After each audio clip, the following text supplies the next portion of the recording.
Cette situation, comment vous la vivez ?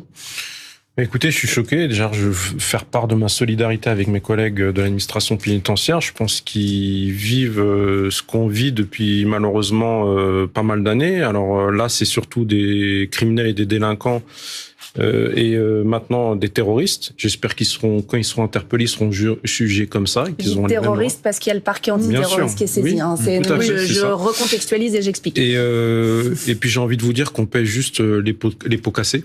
Les pots cassés d'une réponse pénale depuis 20 ans, 30 ans, où on a laissé faire. Et ce qui est choquant aujourd'hui, pour le coup, même si nous, on les a subis, moi, j'ai subi des attaques quand je travaillais dans des quartiers. Moi, ce qui me choque aujourd'hui, c'est que ils se filment en train de tirer avec des armes de guerre, ils se filment en train de brûler des domiciles de mes collègues de la pénitentiaire.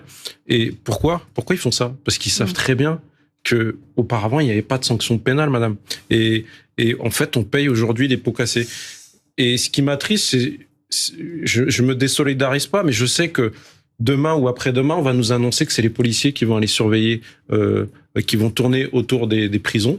Mais excusez-moi, sur une vacation de 12 heures, aujourd'hui, mes collègues, sur 12 heures, ils font 11 heures à faire ça, en fait. Ils surveillent les écoles parce que il y a le swatting, il y a les menaces terroristes. Ils surveillent les lieux de culte. Ils s'occupent des gardes d'hôpital. Et maintenant, on va leur rajouter ça. Et en fait, qui va protéger les Français pendant tout ce temps-là? La question de la mobilisation de l'armée, qu'est-ce que vous en pensez? Est-ce que c'est nécessaire? Est-ce que ça vous éviterait d'être surmobilisé? Et est-ce que ce serait une bonne chose? Oui, alors je ne sais pas si c'est à moi de dire si c'est une bonne chose ou une mauvaise chose. En tout cas, je peux vous dire une chose, c'est que c'est un constat d'échec. Vous savez, quand il y a eu les émeutes de l'affaire Naël, l'été, j'entendais des politiques dire, ou des médias dire, il faut envoyer l'armée. Mais l'armée n'est pas entraînée pour intervenir en milieu urbain. En tout cas, mes collègues militaires ne sont pas tous entraînés pour ça.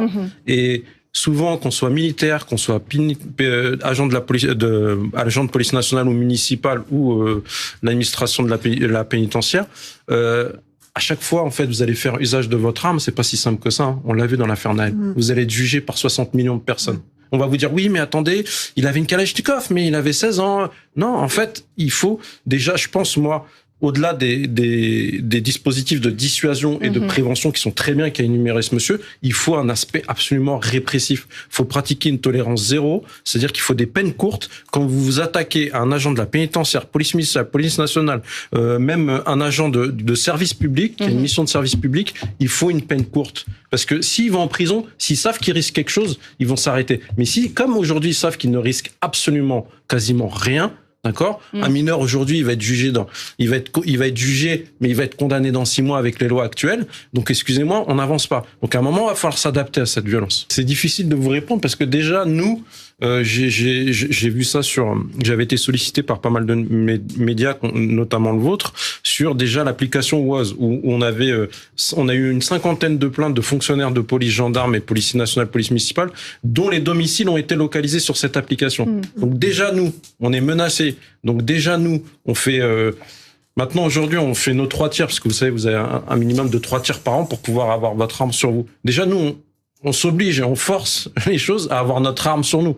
Moi, je l'ai pas aujourd'hui, mais je suis habilité. Dès que je prends le TGV, je prends mon arme sur moi parce que je sais qu'à partir du moment où si je suis identifié comme policier, j'ai un risque. Donc aujourd'hui, nous, on peut pas aller accompagner chaque agent de l'administration pénitentiaire.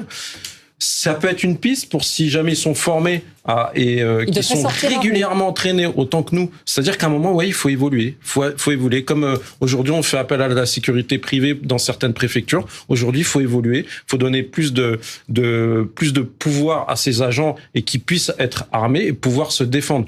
C'est pas forcément pour faire usage. Mais si vous c'est pas rien ce que vous êtes en train de dire là. Ce que je veux dire, c'est qu'en France, il faudrait que des personnes qui travaillent dans tel ou tel milieu, et là, en l'occurrence, les agents pénitentiaires, puissent peut-être être armés. C'est quelque chose qui, en France, peut être très polémique. Enfin, je vois Nathalie qui fait le nom de la tête. Nous, aujourd'hui, on n'a plus les moyens. Déjà, nous, pour assumer la protection des Français. Parce que, comme je vous l'ai dit, demain, c'est à nous qu'on va demander. On le fait déjà à Fresnes, on le fait à la santé, des parloirs sauvages à Fresnes. Moi, j'ai travaillé 25 ans dans le Val-de-Marne. C'est 10, 15, 20 dans la nuit. Si on ramène les 20 dans la nuit, on n'a même pas assez d'effectifs. Il faudrait ramener tout le département pour interpeller tout le monde. Et en plus, ils font même pas une seconde en prison. S'ils vont en garde à vue, c'est déjà bien. Donc, c'est pas possible aujourd'hui. À part le fait de savoir qu'un délinquant sait qu'un agent de la pénitentiaire est armé, même lorsqu'il n'est pas en service, ou qu'il est considéré en service comme nous, c'est ça le sujet qui va se poser, s'il est considéré en service ou pas à l'extérieur. Maintenant, est-ce qu'il peut avoir un port d'armes? Mais en tout cas, si jamais c'est fait, il va comme nous s'exposer. À partir du moment où vous êtes armé, vous pouvez utiliser votre arme. Donc, vous vous exposez à une erreur aussi. Donc, il faut vraiment accentuer la formation. Est-ce qu'ils ont les moyens ou pas? Je sais pas. Mais en tout cas, moi, je pense qu'en termes humains, au niveau police nationale, il faut recruter. Parce qu'aujourd'hui, on n'a pas assez d'effectifs pour assumer toutes ces missions.